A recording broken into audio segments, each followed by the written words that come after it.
Bon début de semaine chez vous avec Guel Afrique Média à votre compagnie. À la une, c'est lundi 7 avril 2025. Les activités ont repris ce lundi à Uvira, deuxième ville du Sud Kivu, après des violents affrontements le week-end entre des factions du groupe armé Wazalendo. Les combats qui ont éclaté samedi 5 avril à Mulongwe opposaient les groupes conduits par les généraux autoproclamés René Makanika et Itongwa, chef du groupe Landa Bango. Un reportage à suivre au début de ce journal. Toujours à la une, inondation dans la capitale congolaise, au moins 22 morts et 46 blessés hospitalisés suite à un incident tragique survenu samedi soir à Kimwenza. 75 familles ont été hébergées au centre de la ville. C'est le bilan encore provisoire de ces tragédies. Le vice-premier ministre et ministre de l'Intérieur, Jacquemain Chabani Luko Bihango, a confirmé ces informations. Il sera notre invité dans ce journal. Et puis, le bureau de l'Assemblée de l'Union africaine a approuvé samedi la proposition du président angolais Joao Lorenzo, président en exercice de l'Union africaine, dénommé Faure Ezosimna Nyasigbe, président togolais, comme nouveau médiateur dans les conflits entre la République démocratique du Congo et le Rwanda. Cette décision a été prise lors d'une réunion virtuelle. On se rendra au Togo pour plus de précisions. Voilà tout pour les titres. À toutes et à tous, bienvenue pour les détails.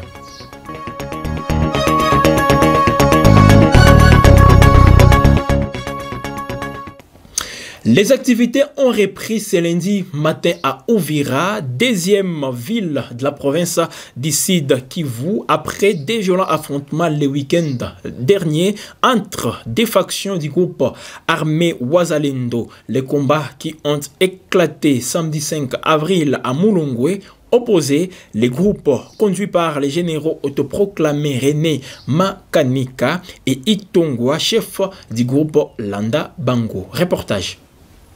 La ville d'Uvira, deuxième ville du Sud Kivu, a retrouvé un semblant de normalité après une journée de violents affrontements entre deux factions du groupe armé Wazalendo. Le combat qui ont éclaté samedi 5 avril dans le centre commercial de Mulongwe ont opposé les troupes du général autoproclamé René Makanaki à celles du chef du groupe Landa Bango Itongwa. Selon des sources locales, les activités ont été paralysées pendant la journée et plusieurs blessés ont été admis à l'hôpital général d'Uvira HGR.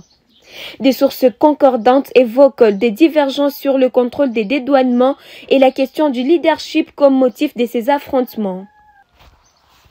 Ces tensions ont également touché la société civile avec le porte-parole d'une synergie de groupe Wazalendo, Néné Robota, blessé par balle et transporté à l'HGR. Depuis plusieurs jours, la ville d'Uvira est sous le contrôle des différents groupes Wazalendo. Deux acteurs de la société civile ont dénoncé des attaques et menaces de la part de ces groupes, soulignant l'insécurité qui règne dans cette capitale provisoire du Sud Kivu.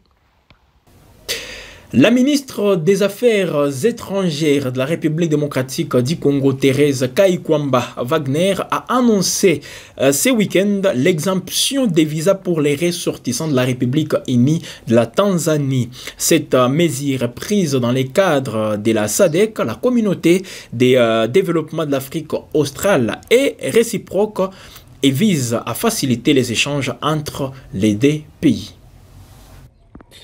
La République démocratique du Congo s'apprête à exempter les ressortissants de la Tanzanie des visas à l'entrée sur son territoire.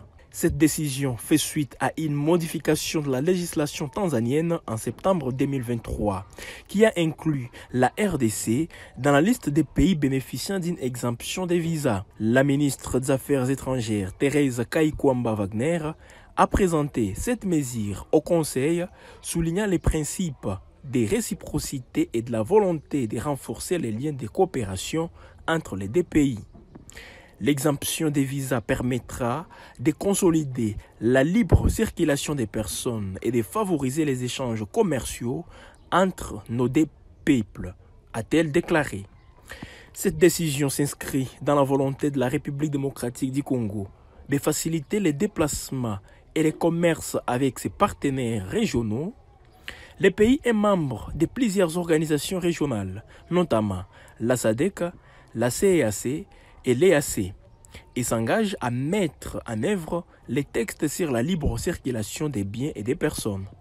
La SADC, à travers son plan indicatif de développement stratégique régional, RIS-DP 2020-2030, et sa vision 2050 vise à approfondir l'intégration régionale de l'Afrique australe et à favoriser les déplacements.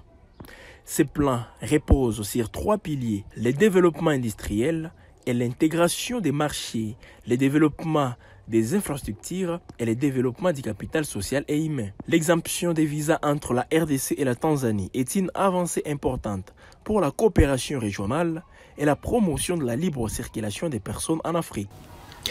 Les ministres de la Défense nationale et des anciens combattants de la République démocratique du Congo, Guy Kabongo Mwadianvita, a rencontré sa collègue tanzanienne Stergomena Lawrence Tax ce week-end. Cette rencontre visait à relancer la coopération militaire bilatérale entre les deux pays. Cette visite s'inscrit dans le cadre des renforcements des capacités des forces armées de la République démocratique du Congo. La coopération militaire entre les deux pays devrait permettre de lutter plus efficacement contre les groupes armés actifs dans la région. Les précisions dans ce reportage. Le ministre congolais de la Défense, Guy Kabongo Mwadianvita, s'est rendu en Tanzanie ce vendredi 4 avril pour un objectif clair: renforcer la coopération militaire entre les deux pays. Le renforcement des capacités des officiers des FARDC, les forces armées congolaises. La situation sécuritaire fragile dans l'est de la RDC, qui menace la stabilité de toute la région du Grand Lac, a été au centre des échanges. La coopération militaire bilatérale vise à moderniser et renforcer les capacités des FARDC. Nous sollicitons votre expertise pour la formation de nos cadres, afin d'assurer un encadrement optimal de nos troupes, a déclaré le ministre Kabongo Mwadianvita. Un comité de suivi sera mis en place pour concrétiser cette coopération militaire renforcée. Cette initiative marque une étape importante dans la lutte contre l'instabilité dans la région. Rendons-nous dans l'est de la République démocratique du Congo. 8 personnes ont été tuées, dont 3 décapitées à la machette lors d'une incursion des rebelles des forces démocratiques alliées EDF dans le territoire d'Irumu dans la province de l'Ituri. Les attaques qui ont eu lieu entre les 3 et les 4 avril ont visé des civils travaillant dans l'air champs sur les collines de Tukpalele et Abulembi surplombant les villages d'Idohu. Reportage. Les collines de Tukpalele et Abulembi, surplombant le village d'Idohu dans le territoire d'Irimu en Ituri, ont été les théâtres d'un massacre perpétré par le rebelle des forces démocratiques alliées ADF.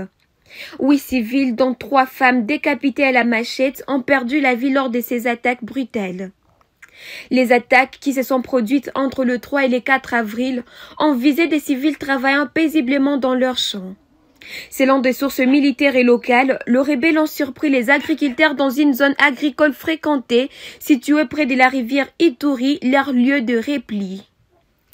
Des images poignantes montrent les 3 corps décapités retrouvés vendredi 4 avril à Tukpalele.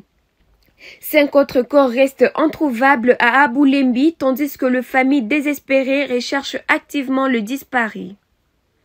Ils ont attaqué sans prévenir, témoigne un habitant du village, la voix tremblante. Ils ont massacré nos frères et sœurs et ont même décapité certaines femmes. La société civile exige l'installation urgente de positions militaires pour sécuriser la région. Malgré les opérations conjointes entre les forces armées de la RDC FARDC et l'armée ougandaise UPDF, les attaques des ADF se multiplient, plongeant la population dans la peur et le désespoir. Ces nouveaux massacres rappellent la cruauté des rebelles ADF et la fragilité de la paix dans la région. La communauté internationale est appelée à intensifier ses efforts pour mettre fin à la violence et apporter un soutien aux populations civiles victimes de ces atrocités.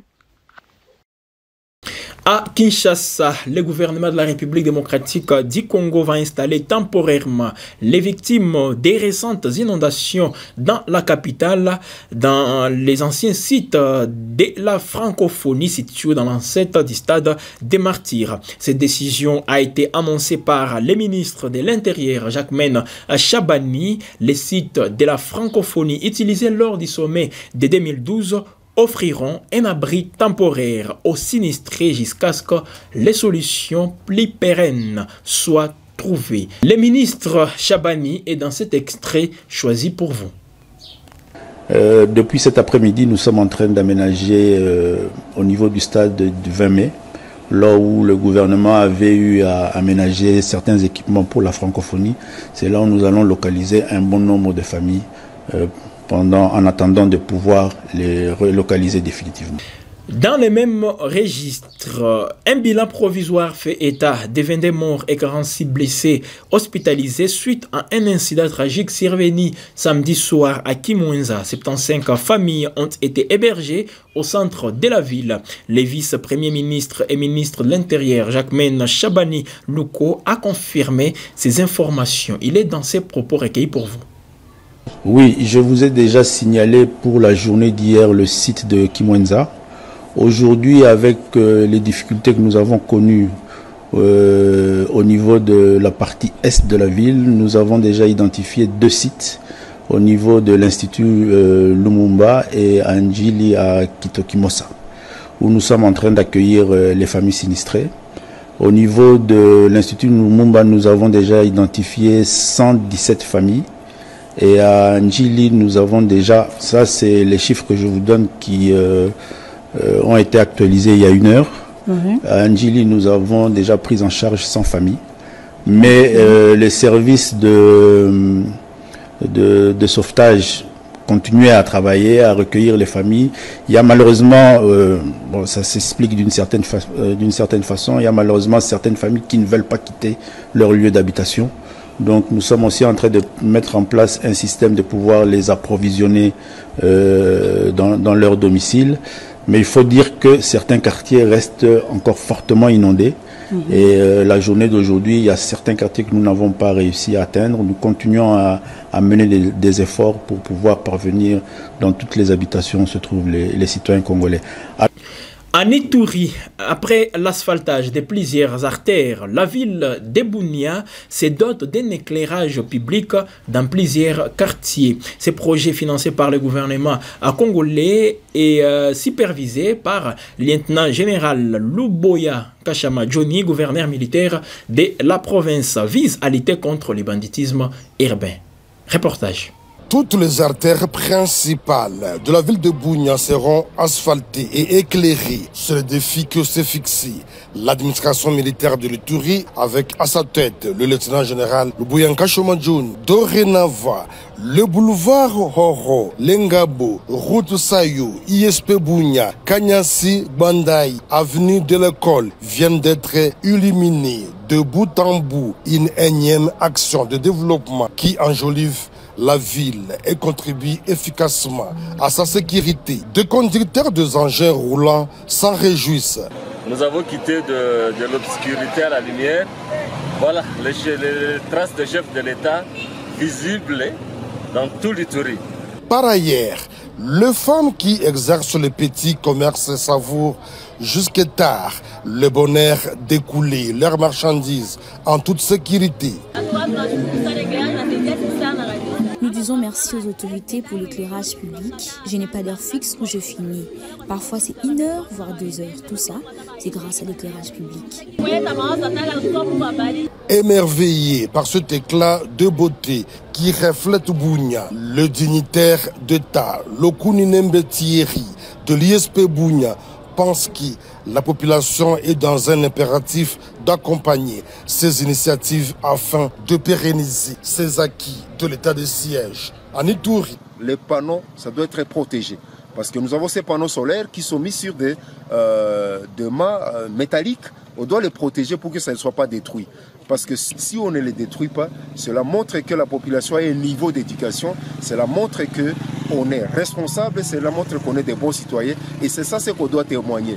Exécuté par l'Office de voirie et drainage, OV2 en sigle, ce projet d'installation de lampadaires solaires accompagne celui de l'asphaltage de la voirie urbaine de Bunia va se poursuivre dans le territoire car le développement et la sécurité vont de pair, chose qui se concrétise en ville tout comme en campagne sous l'état de siège tel que voulu par le chef de l'État Félix Antoine Tshisekedi Tshilombo.